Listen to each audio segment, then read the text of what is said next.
Welcome back, everybody. This is Matt Sack, Feldmann Imports Mercedes-Benz. Today we're going to be going over how to change the battery on your key fob. Today we'll be going over 3 different key fobs, so depending on what year of Mercedes that you have, we'll be going over those 3 generations, and again, how to change the key fob battery. All right, guys, so like I mentioned, we're going to be talking about how to change the battery on your key fobs. So as I mentioned, our first gen key fob. So again, this was introduced in 2007 and was really in our vehicles all the way up until about 2017.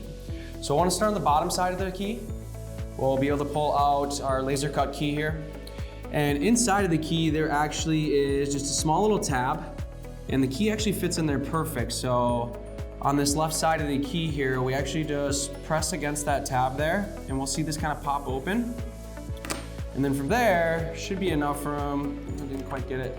Sometimes you gotta go just a little bit more, and that'll pop right off. So then we can pull this off. This is probably one of the easier ones. Again, to get that battery out, I usually just give it a quick smack on my hand, and that's really it. And the battery that's actually in this key fob is a CR2025. All right, next key we're gonna talk about, again, this key was introduced in 2017. So for this one, we wanna flip the key actually to the back side. We're gonna have a little tab here that we can push in. And then we ultimately just push up on that back side of the key. This will slide off. And of course, like the first generation key, we really don't see the battery right away. There's actually just a small little tab right here that we can actually pull out on this one.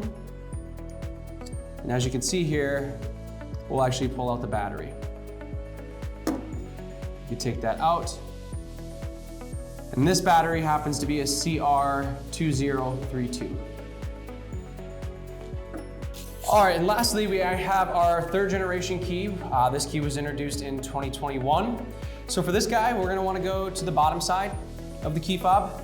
You'll want something similar to a smaller flathead screwdriver for this one. There's no tab for this one here. So ultimately you can pick left or right side.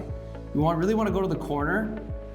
And ultimately we're just kind of prying a little bit. You don't wanna get too carried away with it. We'll see that this side kind of pops off. Once one side's popped off here, it's pretty easy. You'll notice that the other side just kind of pops off with it there. And then for this one, there's actually gonna be a tab right here. I actually do like to use my flathead screwdriver, especially if it's the first time doing it, it's a little stiff. This will actually just pop open and then go, there we go. There's the key out, and the model for this particular battery is a CR2032.